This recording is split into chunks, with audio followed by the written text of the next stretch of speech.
जब श्री राम अयोध्या में राज्य करने लगे तब एक दिन समस्त ऋषि मुनि श्री रघुनाथ जी का अभिनंदन करने के लिए अयोध्यापुरी में आए। श्री रामचंद्र जी ने उन सबका यथोचित सत्कार किया। वार्तालाप करते हुए अगस्त्य मुनि कहने लगे, युद्ध में आपने जो रावण का संहार किया वह कोई बड़ी बात नहीं है, परंतु द्वंद्व युद्ध में लक्ष्मण के द्वारा इंद्रजित का वह सबसे अधिक आश्चर्य की बात है। यह मायावी राक्षस युद्ध में सब प्राणियों के लिए अवध्य था। उनकी बात सुनकर रामचंद्र जी को बड़ा आश्चर्य हुआ। वे बोले, मुनिवर, रावण और कुंभकर्ण भी तो महान पराक्रमी थे, फिर आप केवल इंद्रजित मेघनाद की ही इतनी प्रशंसा क्यों करते हैं? महोदर, प्रहस्त, विरूपाक्ष भी कम वीर न थे। इस पर अगस्त्य मुनि बोले, इस प्रश्न का उत्तर देने से पहले मैं तुम्हें रावण के जन्म, वर प्राप्ति आदि का विवरण सुनाता हूँ। ब्रह्मा जी के पुलस्त्य नामक पुत्र हुए थे जो उन्हीं के समान तेजस्वी और गुणवान थे।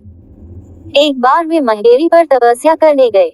वह स्थान अत्यंत रमणीक था, इसलिए ऋषियों, नागों, राजर्षियों आदि की कन्याएं वहां क्रीड़ा करने आ जाती थी। इससे उनकी तपस्या में विघ्न पड़ता था। उन्होंने उन्हें वहां आने से मना किया। जब वे नहीं मानी तो उन्होंने शाप दे दिया कि कल से जो लड़की यहाँ मुझे दिखाई देगी वह गर्भवती हो जाएगी। शेष सब कन्याओं ने तो वहां आना बंद कर दिया, परंतु राजर्षि तृणबिंदु की कन्या शाप की बात से अनजान होने के कारण उस आश्रम में आ गई और महर्षि की दृष्टि पड़ते ही गर्भवती हो गई। जब तृणबिंदु को ये बात मालूम हुई तो उन्होंने अपने कन्या को पत्नी के रूप में महर्षि को अर्पित कर दिया। इस प्रकार विश्रवा का जन्म हुआ जो अपने पिता के समान वेदविद और धर्मात्मा हुआ। महामुनि भरद्वाज ने अपनी कन्या का विवाह विश्रवा से कर दिया। उनके वैश्रवण नामक पुत्र हुआ। वह भी धर्मात्मा और विद्वान था। उसने भारी तपस्या करके ब्रह्मा जी को प्रसन्न किया और यम, इंद्र तथा वरुण के सदृश लोकपाल का पद पाया। फिर उसने त्रिकूट पर्वत पर बसी लंका को अपना निवास स्थान बनाया और राक्षसों पर राज्य करने लगा। श्री राम ने आश्चर्य से पूछा, तो क्या कुबेर और रावण से भी पहले लंका में मांसभक्षी राक्षस रहते थे? फिर उनका पूर्वज कौन था? ये सुनने के लिए मुझे कौतूहल हो रहा है।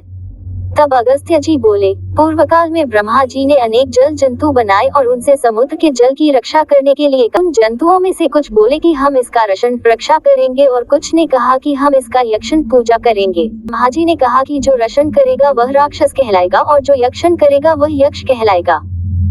इस प्रकार वे दो जातियों में बंट गए। राक्षसों में हेती और प्रहेती दो भाई थे। प्रहेती तपस्या करने चला गया, परंतु हेती ने भया से विवाह किया जिससे उसके विद्युत्केश नामक पुत्र उत्पन्न हुआ। विद्युत्केश के सुकेश नामक पराक्रमी पुत्र हुआ। सुकेश के माल्यवान, सुमाली और माली नामक 3 पुत्र हुए। तीनों ने ब्रह्मा जी की तपस्या करके यह वरदान प्राप्त कर लिए कि हम लोगों का प्रेम अटूट हो और हमें कोई पराजित न कर सके। वर पाकर वे निर्भय हो गए और असुरों को सताने लगे। उन्होंने विश्वकर्मा से एक अत्यंत सुंदर नगर बनाने के लिए कहा। इस पर विश्वकर्मा ने उन्हें लंकापुरी का पता बताकर भेज दिया। वहां वे बड़े आनंद के साथ रहने लगे। माल्यवान के विक्रमुष्टि, विरूपाक्ष, दुर्मुख, सुतग्न, यज्ञकोप, मत और उन्मत नामक 7 पुत्र हुए। सुमाली के प्रहस्त, अकंपन, विकट, कालिकामुख, धूम्राक्ष, दंड, सुपार्श, सहनादि, प्रधस एवं भारकंड नाम के 10 पुत्र हुए। माली के अनल, अनिल, हर और संपाति नामक 4 पुत्र हुए। ये सब बलवान और दुष्ट प्रकृति होने के कारण ऋषि मुनियों को कष्ट दिया करते थे। उनके कष्टों से दुखी होकर ऋषि मुनिगण जब भगवान विष्णु की शरण में गए तो उन्होंने आश्वासन दिया कि हे ऋषियों, मैं इन दुष्टों का अवश्य ही नाश करूंगा।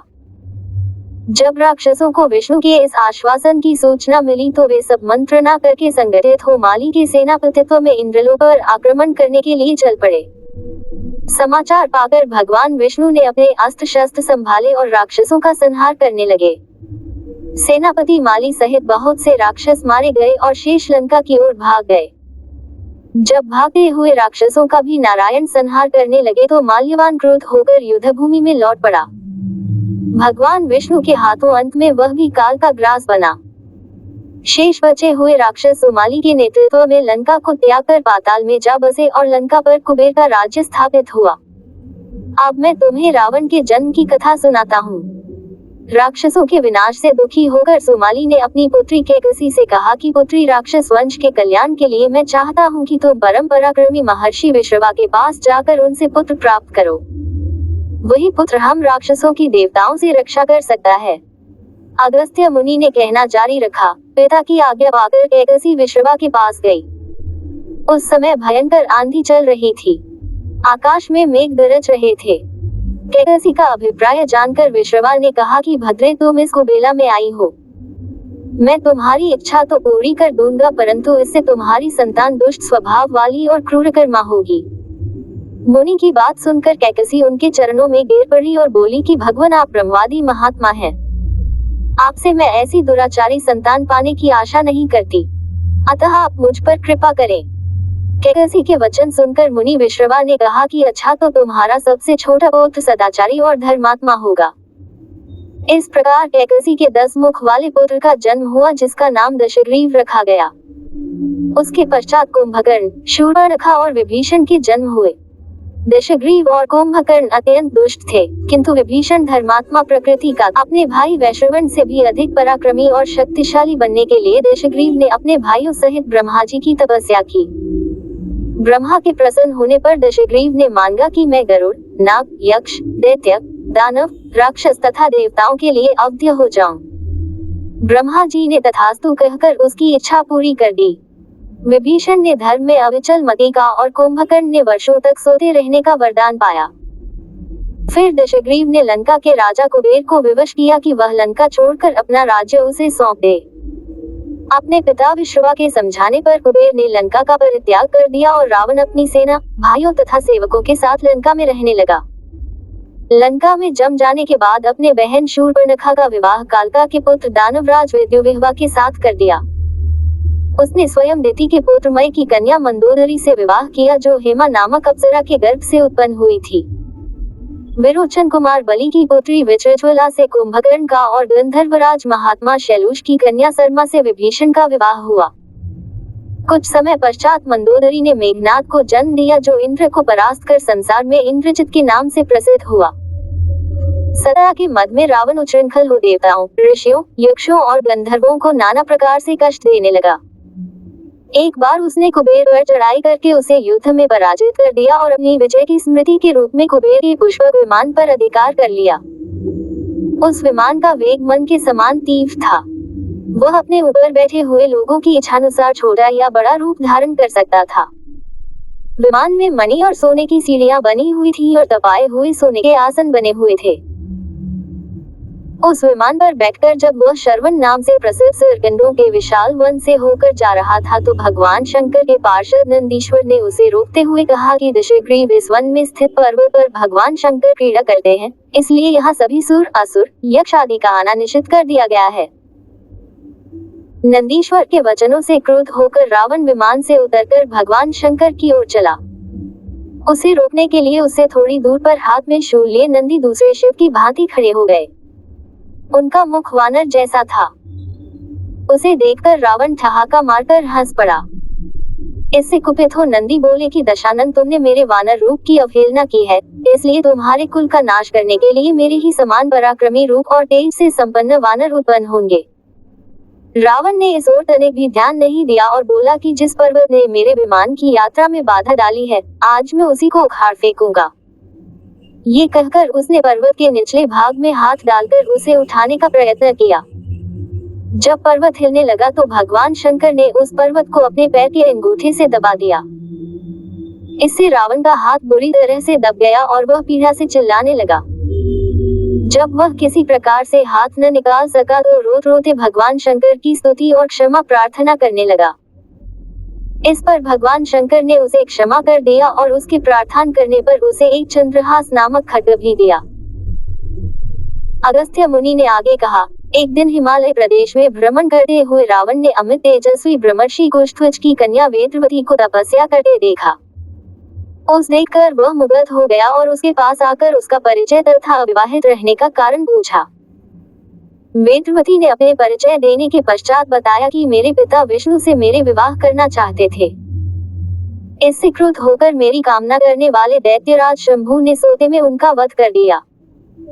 उनके मरने पर मेरी माता भी दुखी होकर चिता में प्रविष्ट हो गई।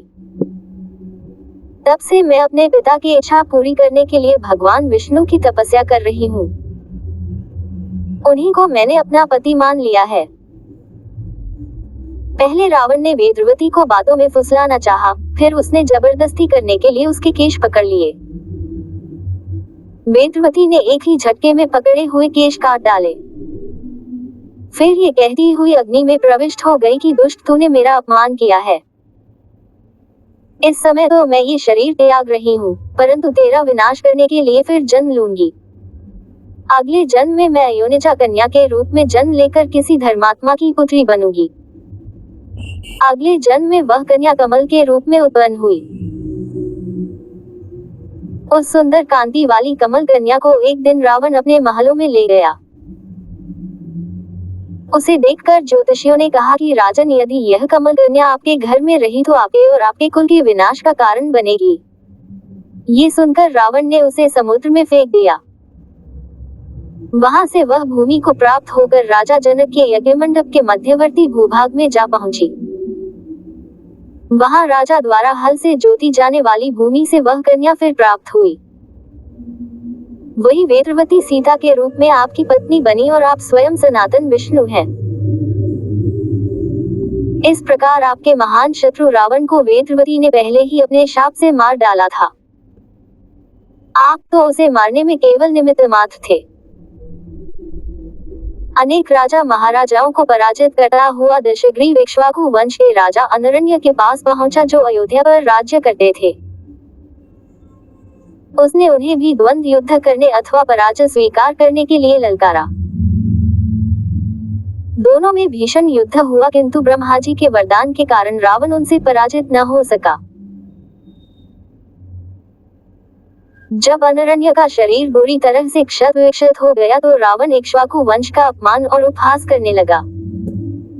इससे कुपित होकर अनरण्य ने उसे शाप दिया कि तूने अपने विनपूर्ण शब्दों से इक्ष्वाकु वंश का अपमान किया है, इसलिए मैं तुझे शाप देता हूँ कि महात्मा इक्ष्वाकु के इसी वंश में दशरथ नंदन राम का जन्म होगा, जो तेरा वध करेंगे। ये कहकर राजा स्वर्ग सिधार गए। रावण की उद्दंडता में कमी नहीं आई। राक्षस या मनुष्य जिसको भी वह शक्तिशाली पाता, उसी के साथ जाकर युद्ध करने लगा। एक बार उसने सुना कि किष्किंधापुरी का राजा बाली बड़ा बलवान और पराक्रमी है, तो वह उसके पास युद्ध करने के लिए जा पहुंचा।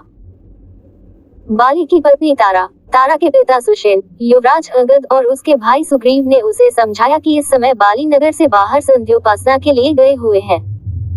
वे ही आपसे युद्ध कर सकते हैं, और कोई वानर इतना पराक्रमी नहीं है जो आपके साथ युद्ध कर सके। इसलिए आप थोड़ी देर उनकी प्रतीक्षा करें। फिर सुग्रीव ने कहा कि राक्षस राज सामने जो शंख जैसे हड्डियों के ढेर लगे हैं, वे बाली के साथ युद्ध की इच्छा से आए आप जैसे वीरों के ही हैं।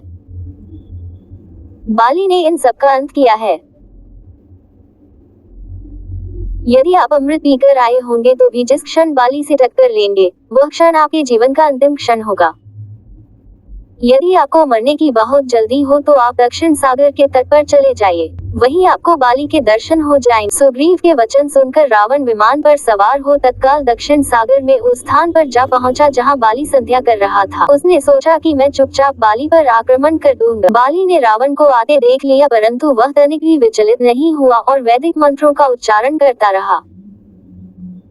जो ही उसे पकड़ने के लिए रावण ने पीछे से हाथ बढ़ाया, सदर बाली ने उसे पकड़कर अपनी कांख में दबा लिया और आकाश में उड़ चला। रावण बार बार बाली को अपने नखों से कचोटता रहा, किंतु बाली ने उसकी कोई चिंता नहीं की। तब उसे छुड़ाने के लिए रावण के मंत्री और अनुचर उसके पीछे शोर मचाते हुए दौड़े, परंतु वे बाली के पास तक न पहुंच सके।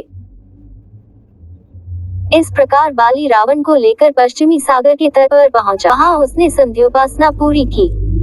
फिर वह दशानन को लिए हुए किष्किंधापुरी लौटा। अपने उपवन में एक आसन पर बैठकर उसने रावण को अपनी कांख से निकालकर पूछा कि अब कहिए आप कौन हैं और किस लिए आए। रावण ने उत्तर दिया कि मैं लंका का राजा रावण हूँ, आपके साथ युद्ध करने के लिए आया था। वह युद्ध मुझे मिल गया। मैंने आपका अद्भुत बल देख लिया। अब मैं अग्नि की साक्षी देकर आपसे मित्रता करना चाहता हूँ। फिर दोनों ने अग्नि की साक्षी देकर एक दूसरे से मित्रता स्थापित की।